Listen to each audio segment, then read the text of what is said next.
Amis de la beauté littéraire et de la beauté physique et de la beauté du luxe, bonsoir à tous les trois. Simon Liberati, bonsoir. Bonsoir. Je suis ravi de vous recevoir, comme à chaque fois. Vous étiez venu pour Stan. Oui, je suis venu assez souvent. Enfin, je dis Stan, mais c'est Stanislas, hein, c'est votre livre sur votre enfance. Mais alors, juste avant de commencer notre entretien, nous avons cette semaine...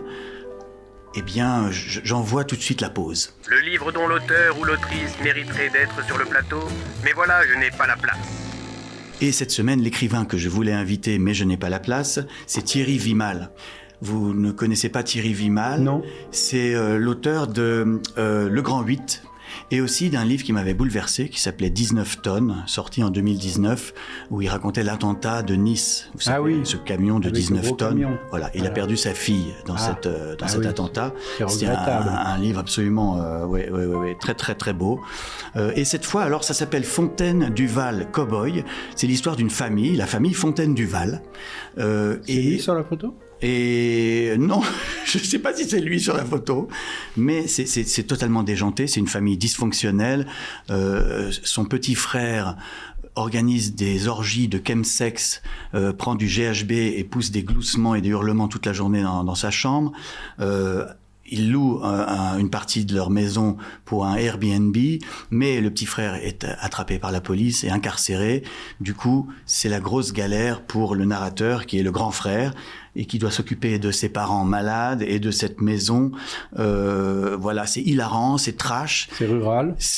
Oui, tout à fait. Et c'est un roman débridé. Et Thierry Vimal, c'est vraiment un talent à suivre, je trouve, dans la littérature contemporaine. Voilà, et c'est publié au Cherche Midi. Voilà pour l'écrivain qui sera d'ailleurs peut-être un jour reçu ici. Espérons-le.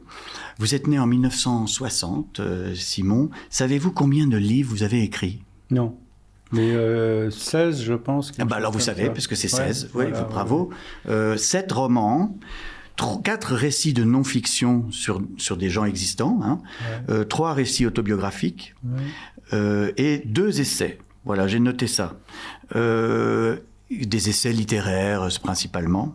Vous avez reçu le prix féminin en 2011 pour Jane Mansfield 1967 et le prix Renaudot en 2022 pour Performance.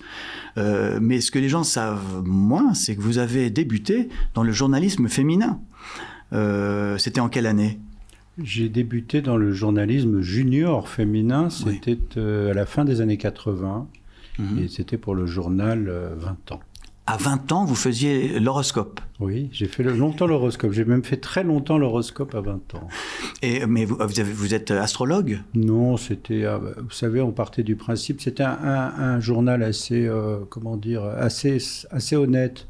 Et donc, comme l'astrologie, en tout cas, dans les journaux, c'est pas toujours très sérieux, on en faisait quelque chose de vraiment très violent et pas du tout sérieux. Oui, violemment absurde. Mais les gens le prenaient... Vous savez, on prend toujours les choses quand même, malgré tout. N'importe quelle personne lit son signe dans la presse et donc le prenait très mal, souvent. J'ai eu des gens qui étaient mécontents des lectrices et puis des cadres. Ce qui est étonnant chez vous, c'est que vous avez donc démarré, j'imagine, à 20 ans et puis dans d'autres magazines. Oui, à Glamour avec Anne Chabrol aussi. Dans les années 80. Mais votre premier roman, c'est en 2004, donc vous aviez 44 ans. Qu'est-ce que s'est-il passé pendant ces 20 ans? Vous avez passé ces 20 années à refuser d'écrire? Refuser de publier des livres? Oui, enfin, j'avais pas tellement envie d'être écrivain. Et puis, jeune, oui, et puis après, non. Puis on se moquait beaucoup des écrivains. Vous savez, je prenais des pseudonymes à 20 ans. Un d'entre eux était Henri Michou, si ma mémoire est bonne. Et on prenait pas très vraiment les choses culturelles, on va dire les parties culturelles du journal très au sérieux. Donc, j'étais pas du tout encouragé à... Et puis je faisais de l'art par ailleurs, j'étais peintre, donc je suis un peintre raté, donc voilà, donc ça m'a pris quelques années avant d'écrire un premier livre. Qui était Anthologie des apparitions. Est-ce qu'on peut dire, et c'est vrai en lisant votre dernier roman New York City Inferno aux éditions Stock, que vous avez passé une première partie de votre vie à la vivre et une deuxième partie de votre vie à la raconter? Non. pour la bonne et simple raison que j'ai vécu de manière beaucoup plus amusante à partir du moment où j'ai écrit des livres. Ah bon, vous trouvez, d'accord. Ah oui, la littérature, d'abord, ça occupe pas, enfin peut-être il y a des gens qui travaillent toute la journée, moi je travaille pas énormément, et 16 livres. Heureusement que je me contrôle, parce que sinon j'en aurais écrit 37, mais non, on vit beaucoup mieux enfin j'ai vécu beaucoup mieux à partir du moment où j'ai écrit, parce que j'ai connu des gens plus drôles, et du coup ça m'a permis de faire des choses peut-être différentes. Oui. New York City Inferno est le tome 3 d'une trilogie intitulée Les Démons, qui a commencé en 2020 avec ce livre, Les Démons. Il y a eu un tome 2, La Hyène du Capitole, en 2024. J'ai écrit dans le Figaro Magazine que vous étiez le Dostoïevski des backrooms. C'est pas forcément sympa, mais vous pensiez beaucoup j'imagine, à Dostoïevski, au démon de Dostoïevski. Non, pas du tout. Non, pas du tout, parce qu'en fait, mon livre devait s'appeler Prières exaucées. Et j'en ai parlé, et l'éditeur, qui est Emmanuel Carcassonne, qui est l'éditeur de chez Stock, m'a dit, oui, enfin, il n'était pas très enthousiaste, il trouvait le titre pas très clair. Et puis surtout, j'ai vu Olivier Nora, dont on parle pas mal en ce moment, et qui m'a dit, si tu utilises ce titre, je t'attaque. Parce qu'il était l'éditeur de Prières exaucées de Truman Capote en France, la traduction. Donc du coup, l'édition m'a convaincu de me diriger vers un autre titre. Et les démons, c'est même pas moi qui les trouvais d'ailleurs. Parce que les deux titres qui sont pas trouvés les personnages principaux sont d'origine russe. Et donc c'est pour ça qu'on peut penser que c'est un hommage à la littérature russe ou quoi que ce soit. Ok, bon, donc pas du tout. Mais en revanche, vous réalisez le rêve de Truman Capote, qui voulait écrire une sorte de recherche du temps perdu des années 60-70 en écrivant Prières exaucées. Et vous en parlez beaucoup dans ce tome-là, New York City Inferno. Vous parlez beaucoup de lui, de ce rêve gâché. Finalement, il a pas réussi. Est-ce que vous voulez donc réaliser le rêve de cet écrivain? C'est une autre histoire, parce que je trouve que Capote, finalement, je ne sais pas s'il avait je crois que c'était... j'ai oublié son nom, ça va me revenir, qui disait que les Américains ne pouvaient pas écrire leur Proust parce qu'ils étaient trop pressés de passer à la télévision. C'est un des personnages du livre. C'était Noailles, pas Anna, l'autre. J'oublie toujours son prénom. Marie-Laure de Noailles. Marie-Laure de Noailles, qui disait ça. Merci de m'avoir aidé. Et donc je pense que Capote, au contraire, à travers les souffrances qu'il a traversées, les moments de panique, finalement, à la fin de sa vie, a écrit des très bons textes. Les textes qu'il a écrits, notamment pour Interview, pour Warhol, donc était très très bon. Il y a l'histoire de la femme de ménage, alors qui est peut-être un peu antérieure, où il suit une femme de ménage pendant une journée chez des gens qu'elle connaît pas et qui ne connaît pas non plus. Elle prend les clés, il fume de la marijuana en dansant chez des gens qui connaissent pas. C'est très amusant. Donc il y a des très bons récits courts comme ça. Donc moi j'ai juste pris cette idée d'un personnage qui signe un livre qu'il pourra pas écrire, pour développer à l'intérieur de ce temps, parce qu'il s'est passé 20 ans à peu près entre le moment où il a signé le contrat et le moment où il est mort, un peu moins de 20 ans je crois, et pour montrer ça, pour montrer cet échec, et puis aussi pour montrer que des personnages veulent rentrer dans le livre, parce qu'ils ont entendu dire qu'il écrivait le livre. Donc mes personnages au départ sont des personnages qui veulent devenir des personnages de roman. Et en voulant devenir des personnages de roman, ils vivent un roman qui est le roman que je raconte. En fait. Voilà. Alors les deux personnages, c'est un frère et une sœur qui sont des princes russes, Alexis et Taïné Tcherepakin. Alexis, c'est un écrivain, un octambule, bisexuel, qui se prostitue un peu, qui fréquente les backrooms. Il est plutôt gay, je crois, non? Il est bisexuel.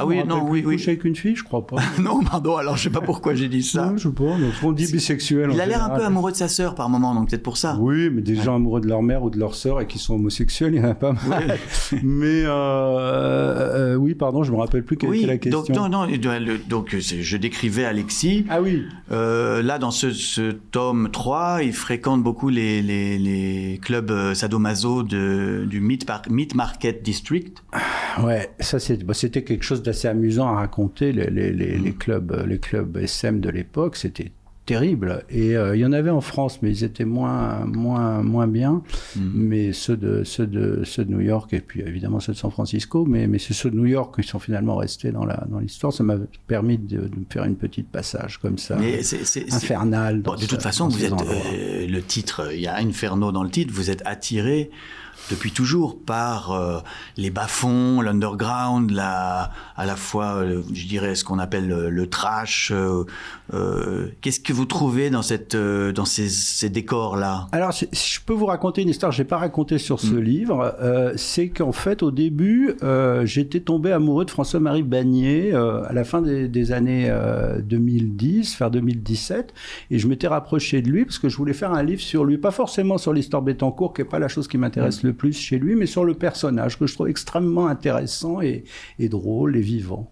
Et François-Marie s'est laissé approcher, il m'avait approché lui-même de son côté avant, on s'est approché, puis on ne s'est pas approché. Il est comme ça, il a un caractère très entier et très dur. Donc finalement, on n'a pas fait affaire ensemble, et du coup, il m'a donné envie de créer un personnage qui était le personnage de Donatien dans le livre, qui est le personnage un peu du méchant, on va dire. Donc, j'en reviens au mal, à la question que vous me posez. Et François-Marie est quelqu'un qui, à mon sens, je le connais mal, mais à mon sens, a un sens du mal assez fort. Et c'est pas l'argent, son moteur. C'est pas du tout l'argent. D'ailleurs, je crois que l'argent n'est pas quelque chose d'intéressant en soi et que ça serait pas intéressant d'en faire juste ça.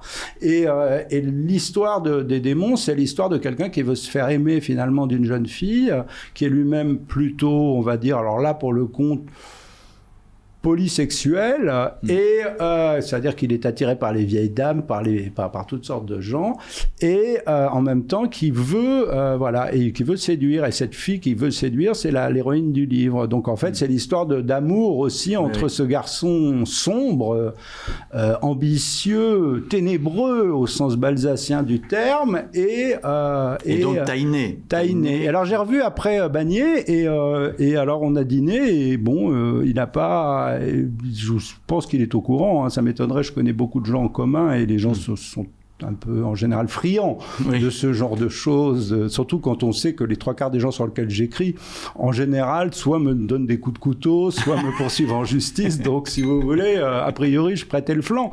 Et il n'a pas réagi, donc peut-être qu'il n'a pas lu le livre. En tout cas, voilà.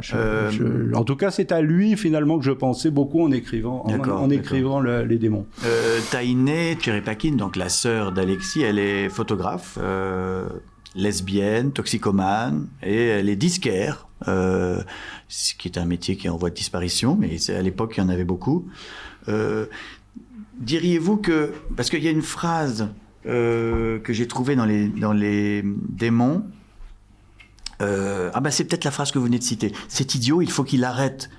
Personne ne refera l'œuvre de Proust. » Surtout pas un Américain. Oui. C'est Marie-Laure qui dit ça dans un déjeuner au début, dans le premier tome, qu'elle fait dans son touche-touche, son petit salon de l'hôtel Bischoffer, excusez-moi si je me trompe dans la formulation, enfin dans la prononciation, mais oui, c'est elle qui dit ça. C'est un dîner d'ailleurs avec Donatien jeune, etc. Mais ma question, c'est est-ce que vous pensez à Proust quand vous vous lancez dans cette entreprise? Comme Capote avait rêvé d'écrire cette recherche du temps perdu des années 70.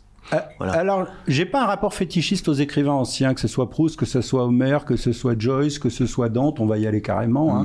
J'ai pas de rapport fétichiste, j'ai toujours tendance à considérer que c'est des collègues de travail. Donc, si vous voulez, quand je fais un livre, en effet, Proust, m'a influencé. Je crois qu'on a été tous très influencés par Proust, peut-être un peu trop. D'ailleurs, on s'est moqué de nous dans des émissions en disant qu'on en avait marre de Proust.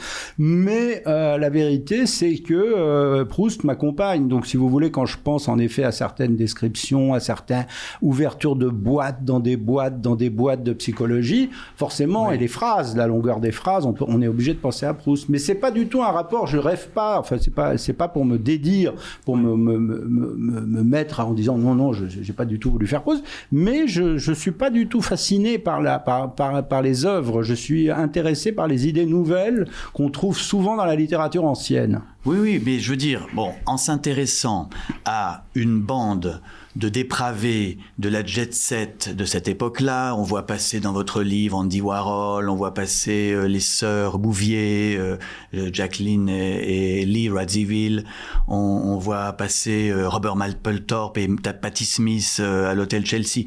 Vous prenez des personnages qui sont un peu l'aristocratie de ces années-là. Aristocratie pop, comme disait Ionesco. Oui. Et vous aimez les disséquer un peu à la manière de Tonton Marcel.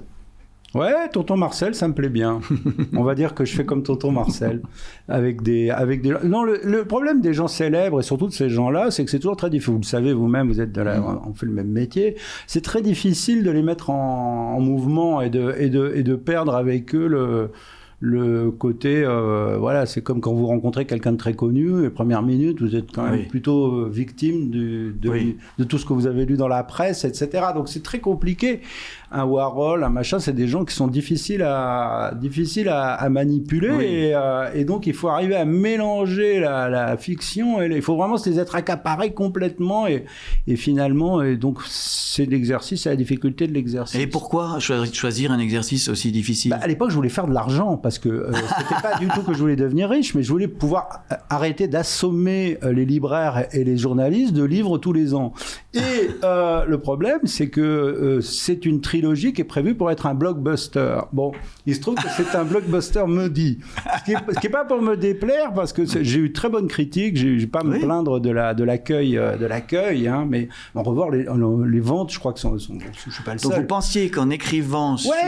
surtout Manuel Carcassonne, mon éditeur. Ah oui, d'accord. Ah oui. Et puis surtout, l'idée, c'était de prendre un gros roman, de faire un gros roman en touchant 3 avaloirs. Donc c'était vraiment une bonne affaire. On faisait affaire tous les deux, et on allait faire, il y aurait une adaptation, on allait avoir une série. Enfin, c'était parti pour la planète Mars. Et résultat, bah voilà. Donc c'est bien. Mais j'aime bien les blockbusters ratés. Vous savez, il y a un film qui s'appelle Showgirl de Paul Verhoeven, qui est un film qui a eu ça a été une catastrophe. L'accueil a été terrible. Oui. L'accueil en plus était mauvais, mais là les entrées aussi. Et puis finalement, maintenant, c'est devenu une sorte de... J'ai vu que c'était devenu quelque chose d'absolument magnifié. Donc j'ai espoir encore dans quelques années que ça revienne. Mais je vais vous faire lire une page. Voilà, j'ai pris cette page, la page 176, parce qu'elle me plaît. Vint l'heure de la pause. Taïné et Bérénice s'écroulèrent en copines sur le grand canapé de velours tabac, serrés l'une contre l'autre sous un plaid. Bérénice, la tête posée sur l'épaule de Taïné, lui racontait toutes sortes de choses naïves ou drôles sur sa vie de collégienne. Les jeunes bourgeoises françaises, même les oies blanches, ont de la conversation et de l'esprit. Une vieille tradition s'est maintenue depuis le XVIIIe siècle, et Taïné, l'expatrié, se laissait prendre aux douceurs et aux mouvements rapides et fins de sa langue. À force de parler anglais, elle avait oublié la musique du français et s'entendait soudain en écho au début des années 60 lorsqu'elle découvrait la vie dans les romans de Louise de Villemorin.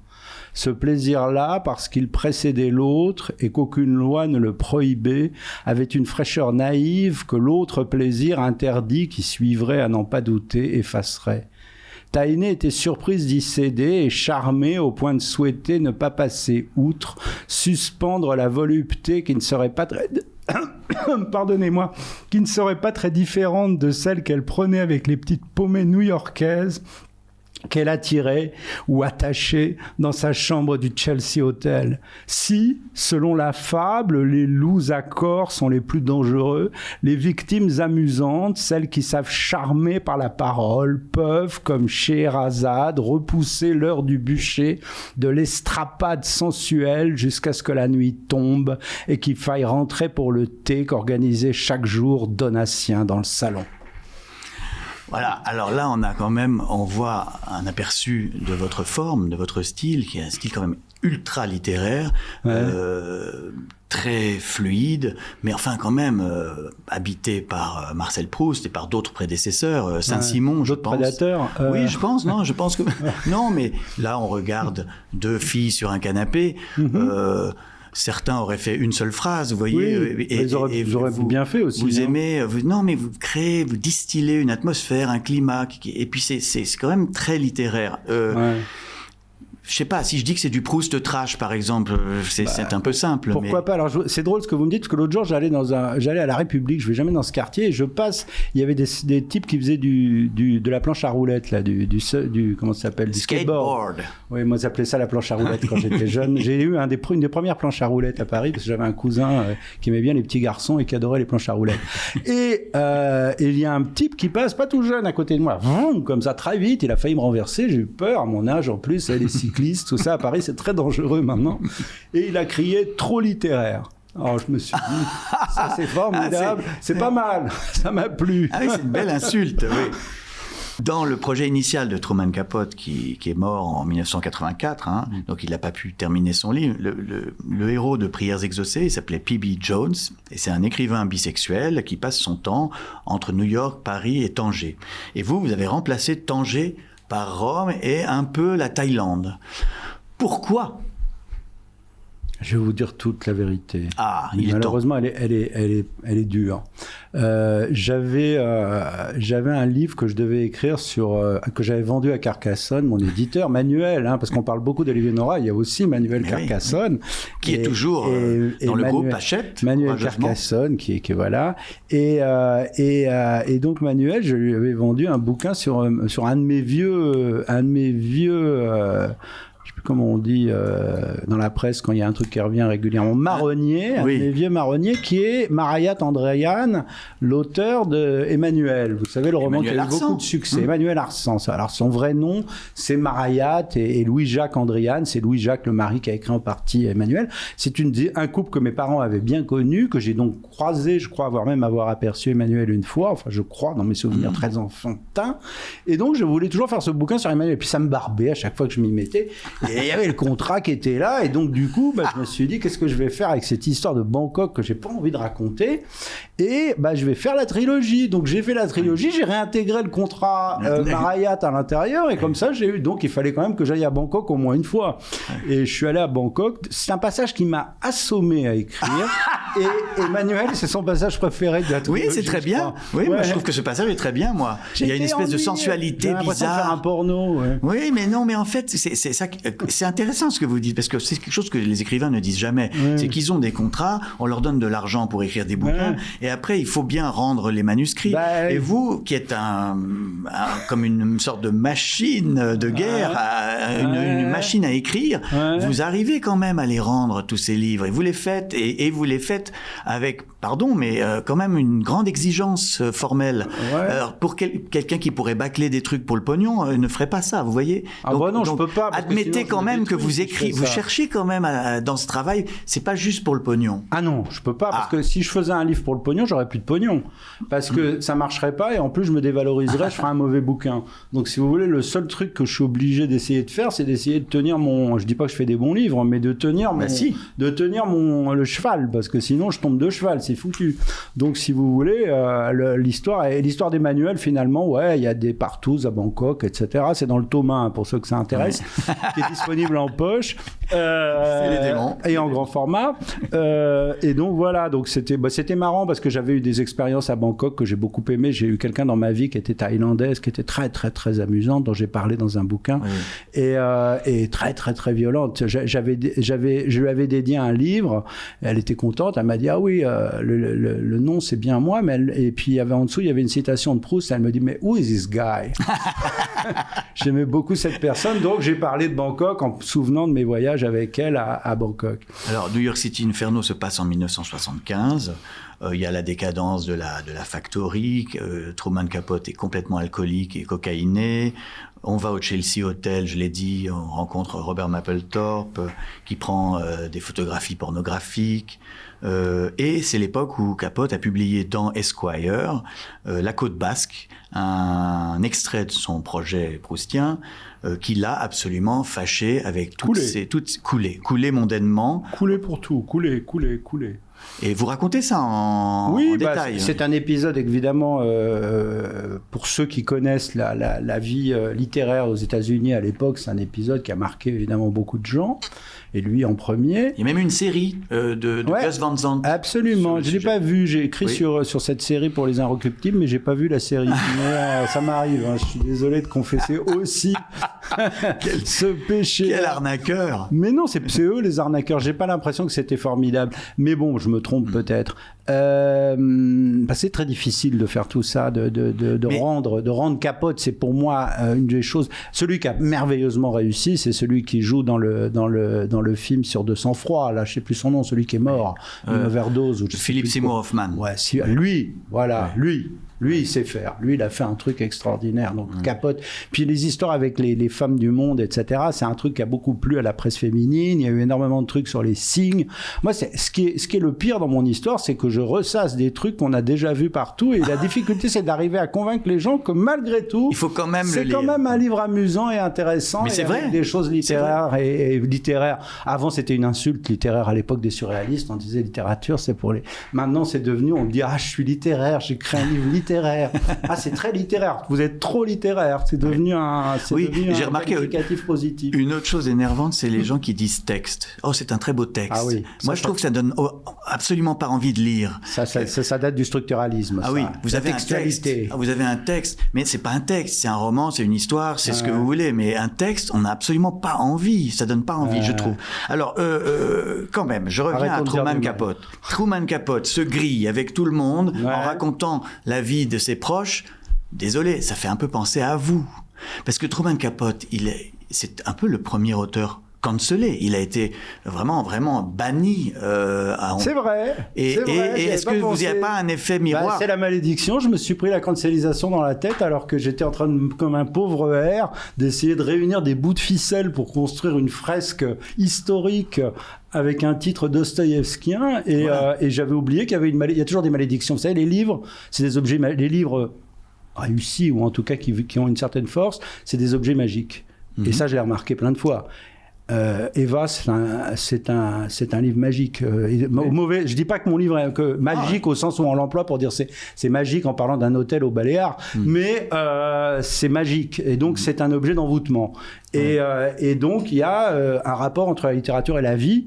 Ça, c'est l'objet de 15 prochains volumes que je vais écrire, où il y a un rapport d'envoûtement et de malédiction. C'est-à-dire, vous dites que la voiture du héros tombe en panne dans le livre 2, une heure après, vous avez un accident de voiture. Il y a quelque chose comme ça. Et donc, Capote, c'est vrai, m'a apporté cette ombre qui a fait que finalement, aujourd'hui, et puis alors là, ça se raréfie, parce que, en plus, avec ce qui se passe en ce moment, la presse de droite est là, mais la presse de gauche, là, c'est très compliqué. Alors que c'est un livre sur la culture queer. Donc, je suis étonné, très étonné de voir que, même si c'est alors on va dire c'est de l'appropriation, je trouve pas, parce que je crois que la culture queer est une invention d'hétérosexuels et d'hétérosexuels de droite catholique. Mais ça, après, on pourra expliquer ça un peu plus longuement si on a l'occasion. Truman Capote disait que toute la littérature n'est que gossips. Et j'aime beaucoup cette phrase qui justifie tous les romans futiles, légers et snobinards jamais écrits. Mais que cherchez-vous, vous, précisément dans la description de ces personnages de la Jet Society ou des élites mondaines ou des noctambules dépravés? Pourquoi vous intéressez-vous souvent à ces gens-là? Parce que je radote. Parce qu'en fait, non mais c'est vrai, je radote parce que je m'aperçois, parfois je réouvre, là j'ai réécrit des choses à propos d'anthologie des apparitions, donc j'ai réouvert, je me relis presque jamais, mais là, comme tout le monde, c'est pas le plus agréable dans la vie de se relire, mais là j'ai regardé et je me suis dit, mais il y a tous mes trucs, tous les romans que j'ai fait après, ils sont dedans. Ils sont dans le premier. Et il y a même Bianca Geiger. Alors Bianca Geiger, je la mets à un moment, je crois que c'est à l'Élysée-Matignon avec Helmut Berger, si ma mémoire est bonne, on ne sait pas si c'est Bianca ou si c'est pas Bianca. On ne sait pas si c'est Helmut ou si c'est pas Helmut. C'est des gens qui ressemblent comme on était quand on était jeunes. On voyait des gens, on disait c'est eux, puis c'était pas eux. Et Bianca revient là. Et d'ailleurs, elle est vivante. J'ai failli la mettre en couverture du livre, et puis on s'est dit peut-être pas. Ah oui. Et parce qu'elle est encore là, Bianca. Et donc c'est voilà. Donc je parle de gens dont j'ai toujours parlé en fait, de manière. Jane Mansfield était là aussi. Et donc voilà, parce que je pense que si vous voulez, c'est Antoven qui m'avait dit ça, il m'avait parlé de mythologie moderne. C'était assez juste. Jean-Paul a des fulgurances très, très fortes. Non, mais je parlais aussi de Saint-Simon tout à l'heure, que Proust admirait énormément. C'est-à-dire s'intéresser aux gens qui sont dans la lumière, qui sont fascinants, ça vous ça vous offre un sujet qui permet de peindre la société de votre époque ou de celle qui a précédé. Alors c'est plutôt celle qui a précédé, c'est ce que j'allais vous dire, parce que Saint-Simon, il est obsédé par la période Louis XIII, parce que son père qui était très âgé était très Louis XIII, très tendance Louis XIII, et très anti-Louis XIV, et très évidemment contre toutes les anoblissements. Aujourd'hui, on dirait en mode Louis XIII. Voilà, il était en mode Louis XIII, le père, et on est toujours Modiano. Il écrit sur quoi? Il écrit sur une période qu'il a connue enfant. Oui. Donc on est face, et vous écrivez sur quoi? Sur une période que vous avez connue enfant. Parce que les choses, quand on a, vous qui êtes allé chez Castel ou chez Régine quand vous aviez 10 ans, eh ben, ça chatoie, les choses. Et moi, j'étais à Saint-Germain-des-Prés quand j'étais petit. Je voyais passer des dames presque nues avec des tigres en laisse. Je le raconte et à chaque fois, on se fout de ma gueule. Mais c'est la vérité. J'ai vu un tigre boulevard Saint-Germain. Devant le Chélip.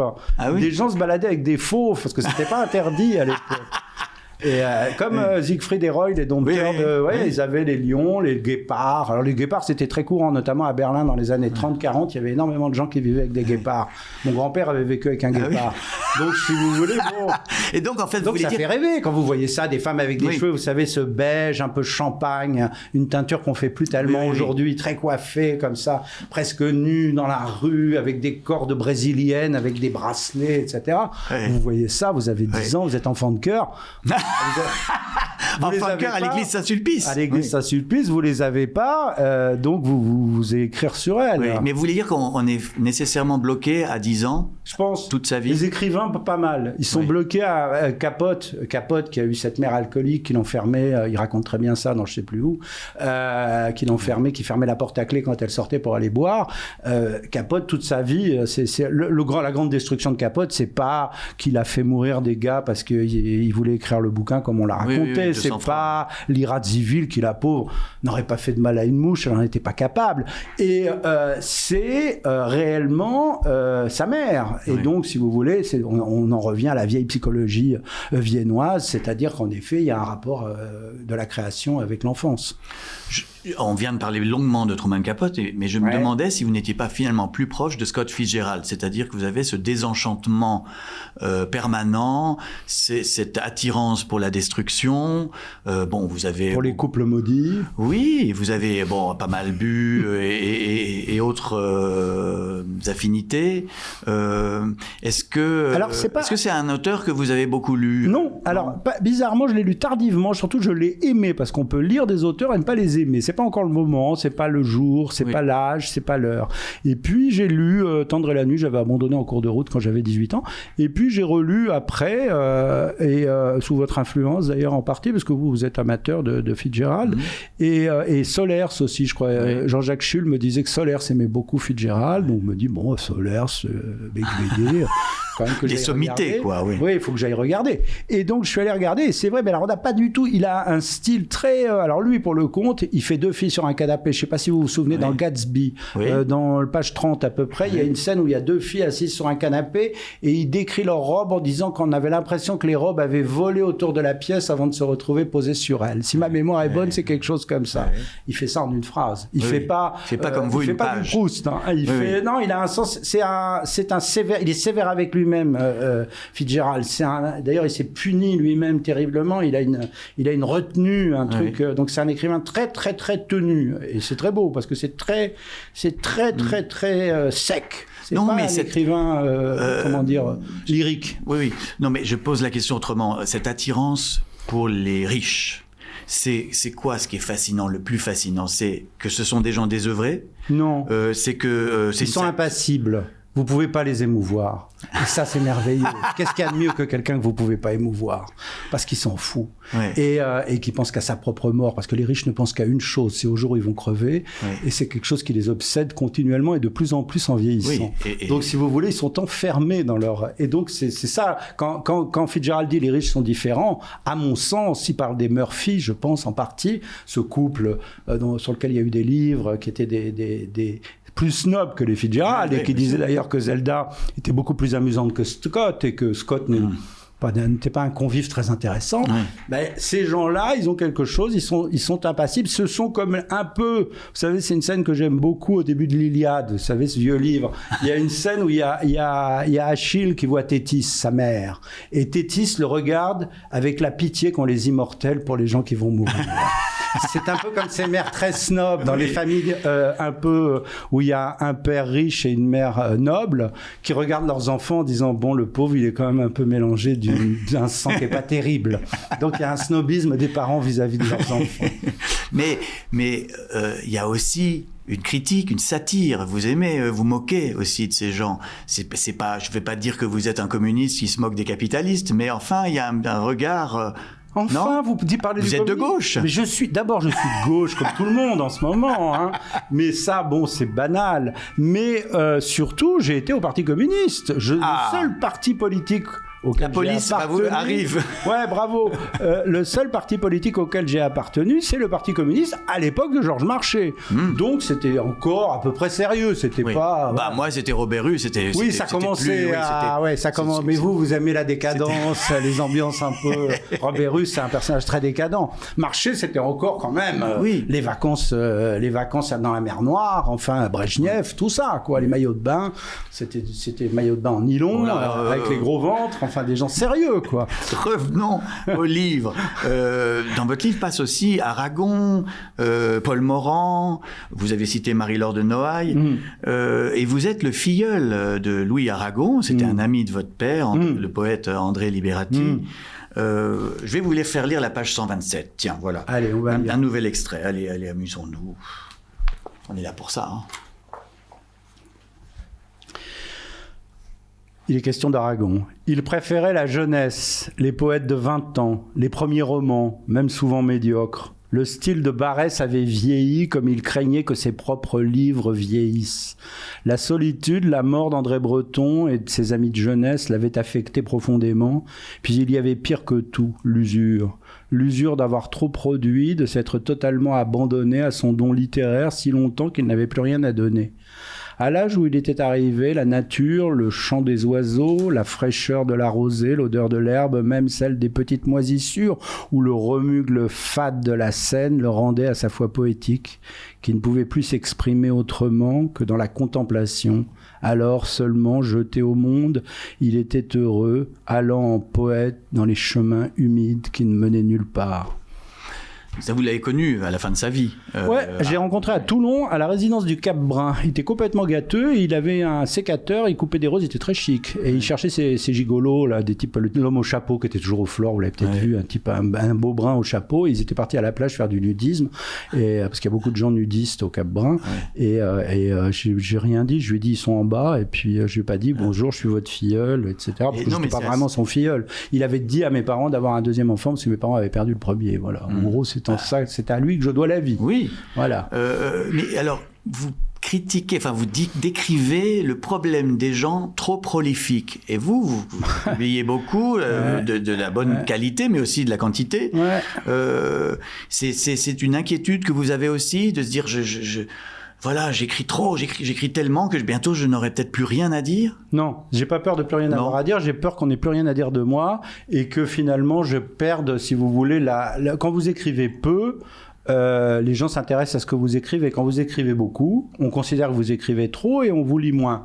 Bon, c'est la vie, c'est pas très grave. Moi, je me rappelle de ça. C'est marrant. Une fois, quand Jean-Jacques Schull a eu le Concours, je croise Bernard Franck et moi-même, j'étais en finale pour ce prix et je l'ai pas eu. Je savais pas. Vous étiez en finale. J'étais en finale contre Ingrid Caven. Il y avait qui dans la finale? Je me souviens. Je crois qu'il y avait, je sais plus. Il y avait peut-être Philippe Labro, je sais plus. Et puis il y avait 99 francs.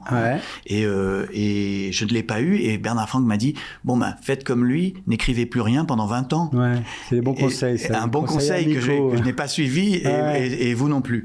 Mais on n'a pas les moyens de ne plus écrire pendant 20 ans. J'allais vous le dire, mon cher, puisqu'on parle de cuisine, il faut quand même faire bouillir la marmite. Donc tant que j'ai pas réussi mon blockbuster maudit, il va pas me permettre de me prendre ma retraite. Moi, j'adorerais m'occuper de mes fleurs, de mon jardin, de comme voyager. Aragon. Mais oui. Un peu de nudisme. Lui, il avait du fric, parce que ça marchait, sa littérature. Et puis il y avait le PCF qui le suivait. Il y avait des trucs sérieux. Alors, quand il vendait vendaient des livres à la fête de l'humanité, ils vendaient des livres, hein, c'était pas de la rigolade. À propos de quantité, une nouvelle trilogie s'annonce là de vous. Vous avez donc fait Stanislas sur votre enfance et vous avez annoncé 2 tomes à venir sur les années 80-90, c'est ça? Oui, alors c'est même plus une trilogie, maintenant je pense que ça va devenir un livre en 15 volumes. Et hélas, enfin non, peut-être ça va être amusant, en fait ce sont des souvenirs littéraires, c'est-à-dire que c'est des souvenirs d'enfance d'abord, j'ai fait à Stanislas, après c'est des souvenirs de jeunesse, puis après ça va être des souvenirs liés à la littérature. Et j'ai beaucoup d'horreurs à raconter sur tellement de gens que je pense que ça va être drôle. Vous n'allez pas vous en priver. Non. Quelle est votre forme préférée? Parce que vous avez fait dans beaucoup de genres différents, l'autobiographie, la biographie de personnes illustres, la fiction, les essais littéraires, la forme où vous vous sentez le mieux? Alors, je me sens très bien dans ce qui est le rapport essai, fiction, autofiction, etc. Parce que c'est, disons, une forme qui est peut-être plus simple, mais qui a quelque chose de quotidien. On peut c'est tenir. Pas le cas là. Et là, non, là c'est un boulot. Ça, oui, c'est horrible. Et alors celui-là, le tome que vous avez en main, là, New York City Inferno, en fait, c'est des bouquins. Ils ont été terminés il y a 5 ans. Ah oui. Je l'ai ressorti, je l'ai retravaillé suffisamment pour qu'il soit d'actualité, on va dire, mais il n'y a pas grand-chose parce que c'était un livre ancien. Et c'est un livre que j'ai écrit en 2 mois. Donc, si vous voulez, les autres m'ont demandé beaucoup de peine, mais le dernier a été un livre. C'était écrit dans une période difficile parce que c'est celle qui a connu mes différents conjugaux qui m'ont amené à être blessé. Donc, et je crois qu'Eva a lu le manuscrit de New York City Inferno pour vous montrer que c'est pas un livre. Eva Ionesco. Oui, Eva Ionesco, pardon. Et donc voilà. Donc, si vous voulez, le roman qui est pour moi le plus difficile, c'est quand même l'art le plus difficile. Et puis c'est l'art dont plus personne n'a envie d'entendre parler en ce moment. J'ai l'impression, en tout cas. Je parle pas à propos de moi. Je parle en général, j'ai l'impression que c'est quelque chose. Et ce roman-là, comme il est sur des personnes réelles, du coup, on ne sait pas si c'est vraiment du roman, quoi. C'est de la reconstitution historique. On se dit, qu'est-ce que c'est que ce mec qui vient nous parler? Est-ce qu'il les a connus, ces gens-là? Est-ce qu'il sait qui c'est? Donc, si vous voulez, c'est... Mais... Tolstoï a fait du roman avec des personnages vivants, Napoléon.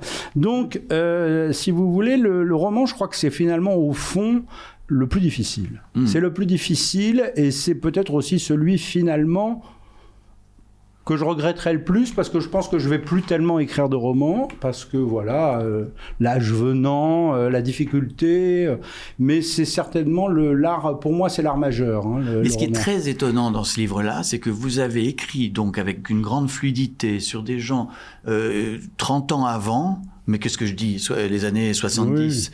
Oui, 50 ans. 30 ans avant moi, ou 10 ans avant moi. Oui, et avec une grande fluidité, alors que votre vie privée était dans une sorte de chaos absolu. Vous étiez quand même à l'époque pas mal alors défoncé. J'étais alcoolique, j'étais drogué, j'avais des problèmes conjugaux, mais... comment faisiez-vous judiciaire et... C'était votre évasion, peut-être, d'être avec ces personnages? Non, j'étais en phase. J'étais complètement en phase. J'étais complètement en phase. Comment dire vous aviez la même vie que... Il y a même une apparition de William Burroughs à un moment, que je ne cite pas, parce qu'au bout d'un moment, à force de faire du name dropping, il faut arrêter. Donc je lui ai donné, je l'appelle Will, je crois. Mais voilà, Burroughs, il a tué sa femme à coup de carabine, il vivait dans des trucs sordides à Tanger.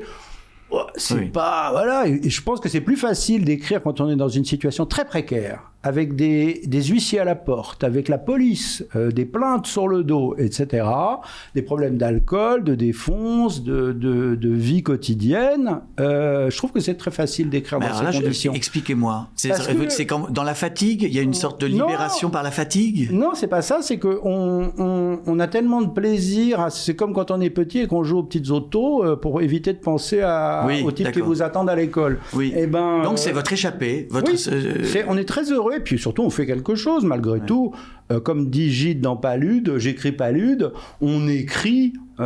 j'écris les démons, j'aime pas vraiment l'appeler comme ça, disons j'écris ce bazar et le bazar me tenait, c'est-à-dire qu'un livre c'est comme si vous voulez, très vite ça devient adulte, à la différence des enfants.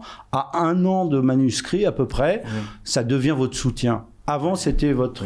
Vous deviez vous occuper de lui Votre tous les corvée. matins. Comment je vais faire pour l'amuser? Parce que mon truc, c'est d'amuser les livres. Il faut que le livre s'amuse. Si le livre s'amuse pas, le lecteur va pas s'amuser. Moi, je vais m'emmerder aussi. Donc, j'essaye de faire que le livre s'amuse. Puis, quand il s'est bien amusé, qu'il a passé 1 an à s'amuser grâce à moi, c'est lui qui m'amuse après. Oui, oui. Ah et oui, donc, je oui. m'appuie sur lui, sur les dernières. Et sur une trilogie, c'est génial. C'est pour ça que ce tome est assez allègre. Oui, oui. Parce qu'il a été écrit dans une allégresse complète, avec des histoires aberrantes qui m'arrivaient toutes les 30 secondes. Mais j'avais l'allégresse, j'étais parti, j'avais le bazar. Il était debout. L'ours, comme disait Céline, était dressé. Et puis aussi, il y a pas seulement le fait d'échapper à une vie cataclysmique, mais c'est aussi que ça vous donnait une discipline. Ça, moi, je l'ai ressenti souvent. Ah oui. D'avoir un article à rendre, un manuscrit à écrire, ça nous sert de colonne vertébrale. Ah bah évidemment, évidemment, c'est merveilleux. Puis on est d'un égoïsme farouche. C'est une excuse pour envoyer promener les autres aussi. Et puis pour recevoir même des tout. Moi, je vous cache pas, j'ai même reçu des objets sur la tête pendant que j'étais en train d'écrire. Je ne vous dirai pas qui, mais qui m'envoyait des objets sur la tête, qui me traitait de cafard, avec une vie de cafard. Vous parliez de vivre comme un vieux au début de l'émission. Une vie de cafard à la campagne, dans une maison pleine d'ordures. Et ben, je recevais les trucs sur la tête. Et comme les ânes qui mangent les chardons, hop, ça pouvait même rentrer dans le texte. Tout à coup, il y a un verbatim en même temps que vous recevez un truc sur la tête. Vous dites, allez, je vais le mettre dans mon livre. Quelle belle méthode de travail. Devine tes citations et le célèbre jeu. Donc, je vais vous lire des phrases qui sont soit de vous, soit de Truman Capote. Et vous devez me dire si, voilà, Truman ou Simon. Je suis une pute et je l'ai toujours été. Truman. Oui, dans Prières exaucées, 1986, donc posthume, puisqu'il est mort 2 ans avant. Autre phrase. C'est de vous ou de lui? La femme avait l'œil d'une étrange couleur dorée, comme certains scarabées qui vivent dans les charognes. Moi. Oui, c'est dans Les Démons, 2020. Ah, c'est à propos d'Emmanuel Arsan. Voilà. Oui, c'est les yeux dorés d'Emmanuel, de Marayat. Autre phrase. Les paupières peintes de Colette battirent lentement comme les ailes d'un grand aigle bleu. Truman. Oui, dans Prières exaucées, il y a une apparition de Colette, l'écrivain Colette. C'est assez mauvais d'ailleurs. Vous trouvez, attendez, paupières peintes battirent lentement comme les ailes d'un grand aigle bleu. Enfin, j'aurais pas... Ouais, bon. Oui, c'est joli. Enfin, un grand aigle métaphore bleu. Animale. Le grand aigle, c'est un peu... Oui, un vous... petit aigle, ça aurait été plus... Excusez-moi, la phrase précédente, vous comparez l'œil d'une... C'est pour ça que j'ai pris ces 2 citations. Un scarabée. L'œil à un scarabée doré qui vit dans les charognes. Oui, mais un grand aigle... Un grand aigle, il n'y a pas tellement, il y a pas beaucoup de petits aigles. Hein. C'est disproportionné, d'accord. Voilà, ok. Non, c'est un pléonasme. Autre phrase. Les gens qui changent de style à 70 ans sont admirables. Ils réconfortent la jeunesse mûrissante qui se cherche elle aussi. Pour avoir ce style, il fallait être très désespéré et le désespoir est un signe de force. Moi. J'aime beaucoup, je lis jusqu'au bout parce que j'aime beaucoup. Il fallait être très désespéré et le désespoir est un signe de force chez les gens âgés. Ça, c'est intéressant. Ah oui, très important. Pourquoi ? Ah, pas parce qu'ils approchent de la mort, donc ils sont très intéressants. Les gens qui approchent de la mort, à la limite, vous savez, pendant les guerres, les gens sont passionnants, ils écrivent de la poésie parce qu'ils sont près de la mort. Et les vieux, ils approchent de la mort, donc nous allons bientôt faire partir, enfin moi d'abord. Et c'est intéressant, et c'est quelque chose de précieux parce que c'est la confrontation avec la fin, et c'est quelque chose de, enfin, pour moi, c'est essentiel dans les êtres. Et de même, et je vais pas vous rallonger votre émission. Non. Quand vous allez mal, un jour, quelqu'un, il y a pas longtemps, me disait, mais à tel moment, je sais pas, je m'étais fait insulter à la télé, etc., toujours dans les mêmes histoires, et on me dit, mais tu te sentais pas mal, tu avais besoin de parler à quelqu'un. Je dis, oui, je vais toujours voir les gens les pires à ce moment-là. Parce que les gens méchants, ils ont des trésors de gentillesse à vous donner quand vous êtes très mal. Regarde, Jean-Yves, qui n'était pas un ange, il a été adorable, le Fur a été adorable avec nous quand on était dans la mouise. Et les gens durs sont parfois des gens très tendres, et c'est eux qu'il faut aller voir. Il faut aller voir le méchant. C'est comme dans les lions, il faut choisir toujours le méchant pour faire les numéros. Autre phrase. Alors, est-ce que c'est de vous ou de Truman ? Un œil noyé, l'autre à la dérive, ce louchon de Sartre, pipe au bec, teint terreux et sa taupe de Beauvoir, sentant la jeune fille prolongée, étaient généralement calés dans le coin comme deux poupées de ventriloques abandonnées. Truman. Ouais, c'est dans Prières exaucées. Là, on voit une qualité de méchanceté, une cruauté de langue de vipère qui est vraiment là, pour le coup... Enfin, ça vaut pas la JT du bocal, hein, qui est quand même la plus belle métaphore qu'on ait trouvée pour définir Sartre. Et le bar du Pont, il décrivait Sartre et Beauvoir au bar du Pont-Royal, où moi-même, qui est malheureusement détruit. Mais il est détruit ? Oui, je suis au courant de rien. Il y avait un bar. Que je viens à Paris de temps en temps pour vous voir. Il y avait un bar où j'ai connu Bernard Franck. Non, mais le bar, l'ancien bar Royal, qui était au sous-sol, il y a très très longtemps, a été détruit et remplacé par l'hôtel Montalembert. Oui, par l'horrible. Voilà. Me faire des amis encore. Moi. Autre phrase, c'est de vous, de Truman. Comme à la cour de Louis XIV, on préférait souffrir ici qu'être heureux ailleurs. Moi. Ouais, c'est super ça. Ça, c'est vraiment super ça. C'est New York, je parle. Il y a des endroits où de toute façon, même si on est mal, il faut être. Et surtout parce qu'on est mal, c'est bien d'être mal, c'est bien d'être mort ou d'être presque mort, et c'est bien de voir les gens méchants, c'est très agréable. Ça permet de devenir peut-être plus sensible. On a quasiment fini. Comme vous êtes déjà venu, vous avez déjà eu droit aux questionnaires, donc on va pas les refaire. Ouais. Je voulais vous poser une seule question, qui est la question de Baudelaire sur Ingres. Il disait dans ses critiques, qu'est-il venu faire en ce monde ? Et c'est une question compliquée, hein. Mais réfléchissez un peu. Qu'êtes-vous venu faire en ce monde ? Ranger. Parce que j'adore ranger, je suis très désordonné. Ingres était venu pour redonner un certain dessin classique ingresque, c'est-à-dire Raphaël, à la peinture. Et moi, je suis là pour ranger, c'est-à-dire j'ai un désordre mental très important. J'ai des souvenirs, beaucoup de souvenirs. J'ai beaucoup de souvenirs de lecture, beaucoup de souvenirs de ragots, beaucoup de souvenirs de ça, et je range. Donc je range en permanence, et en rangeant, les livres ne sont que des boîtes dans lesquelles j'ai rangé, dans la mesure du possible, en les associant parfois par bricolage, des choses que j'avais trouvées par terre. C'est une très belle mission de ranger. Ranger, oui, c'est important. Merci pour les enfants qui ne rangent pas merci. leur chambre, il faut leur dire ça. Il faut apprendre à ranger si on veut devenir un artiste. Merci beaucoup Simon Liberati. Merci à tous, à l'équipe Pierre-Henri et sa bande de collaborateurs. N'oubliez pas de cliquer partout, s'il vous plaît. C'est comme ça que nous vivons, nous. C'est pour ça, c'est comme ça. Je m'en dis chaque semaine, mais c'est la vérité. Et lisez, bien sûr, New York City Inferno de Simon Liberati, chez Stock, si vous aimez la vraie littérature, celle qui parle du mal avec des mots élégants. Et merci à vous et à la semaine prochaine.